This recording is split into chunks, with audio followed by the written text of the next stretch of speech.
And good evening, everyone. At 6 o'clock, I'm Bill Ritter. Liz is off tonight. There are new developments tonight in the murder of Leiby Kletzky. Levy Aaron pleading not guilty this afternoon to kidnapping and first-degree murder. A judge has now ordered a psychological evaluation. And police revealed today that Leiby had been tied up after he was kidnapped and that he struggled with his killer. We have several reports tonight. Eyewitness News reporter Kimberly Richardson on how parents and children cope with the fear sparked by this case. Phil Lipoff on the Orthodox Jewish community stunned by this killing. And we begin with Eyewitness News reporter Jeff Pegues at the courthouse in downtown Brooklyn. Jeffrey? And Bill, just about everywhere he went today, the suspect was greeted by angry crowds. Even here at the courthouse, other inmates yelled obscenities at him. The details of this horrific crime fueling the anger. And just when we thought that we'd heard it all, we learned more today. If you were expecting a motive to come out of today's court hearing, remain seated and come to order. We did not hear it today, but attorneys are hinting at what may be Levy Aaron's defense strategy. He's indicated to me that he hears voices and there's some hallucinations involved as well. Attorney Pierre Bazile implored the judge to place Aaron on suicide watch, while the 35-year-old stood silent, head down. He's accused of one of the most horrific murders in recent city history, killing and dismembering a little boy. Today, Police Commissioner Ray Kelly talked about the final hours of Leiby Kletzky's life. Investigators believe he may have tried to fight the suspect off. It's reasonable to say at this time, based on the marks on the defendant here, that there was some struggle. And the 8-year-old was tied up. Well, there may be ligature marks on a part of the boy's body. But investigators are still trying to determine when he was killed. Police say in his confession, Aaron claims he took Leiby to a wedding at this catering hall in New Square on Monday night. The manager says he doesn't know if they were there and that he gets emotional when he thinks about the little boy. My heart goes out for him, and when I talk, I'm going to choke on tears. I can't talk about him. From Rockland County to Brooklyn, the murder has shocked, saddened, and angered the community. And the suspect may be feeling the sting. This morning, East Flatbush residents jeered and yelled at the police cruiser Aaron was in as he was taken away from the precinct.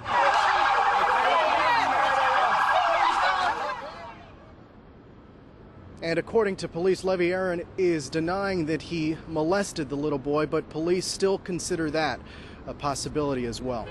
We're live in downtown Brooklyn outside the courthouse. Jeff Pegues, Channel 7 Eyewitness News. Clearly, emotions running high. Jeffrey, thank you. Meanwhile, police right now and once again searching Aaron's home for more evidence and anything that could link him to other crimes. Newscopter 7 above the house this afternoon in the Kensington section of Brooklyn. Forensic investigators from both the NYPD and the medical examiner's office were there all day long today.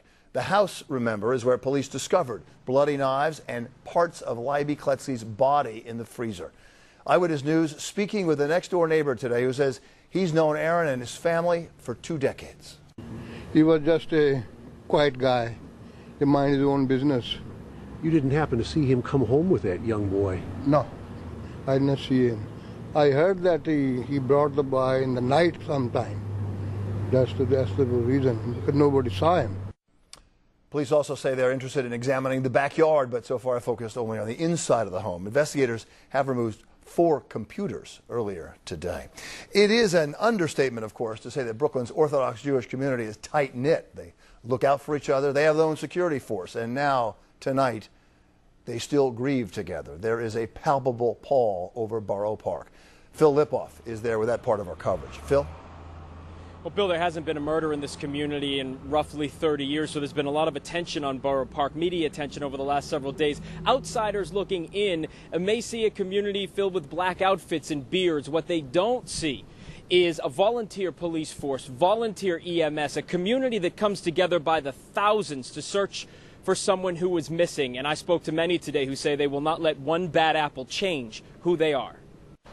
The Orthodox Jewish community here in Borough Park is steeped in tradition, from the black coats and hats to the way they wear their hair and beards. My parents came from Poland, and that's the way they were dressed, and their fathers, and goes back all the years, and that's the way we followed the tradition. But Orthodox does not mean Hasidim. The Hasids wear the black to pray and to study, a sign of respect and humility in God's eyes. The women in this community remain separate from the men at all functions. also the way it's been for centuries. This community is all about studying and learning. Every day I'm there 3 times a day. We pray at least with 10 people. And then at night, a class of Jewish studies. But despite how insular this community is, it shares many of the same values as, say, your community where you live. Like looking out for a neighbor, taking care of their own. When 8-year-old Leiby Kletzky went missing, thousands searched for him night and day. When he was found, thousands carried his casket to Shul. In most homes, there are no TVs, a fear of allowing the horrors of the outside world in. The Sabbath is observed strictly, no electricity, no work. And more so than in other communities, children walk from place to place, sometimes without adult supervision. So I asked, is there a false sense of security here? Yes, we are a community that goes by the old beliefs of the Bible, and we try to go by that lifestyle. But to say that there's a false sense, it's a very realistic community. And still, this is what Jonathan Schwartz told his own son, even after Leiby was found murdered. I told my 9-year-old to walk to camp this morning, completely by himself. Now, if your eyebrows were raised by that answer, you're not alone. I wasn't expecting it either, but Jonathan and others in this community explained to me they're treating this like terrorism. They say if you let a terrorist change the way you live, they have won. He and others here today say they are not at all willing to let Leiby Aaron change who they are. Live in Borough Park, Phil Lipoff, Channel 7 Eyewitness News.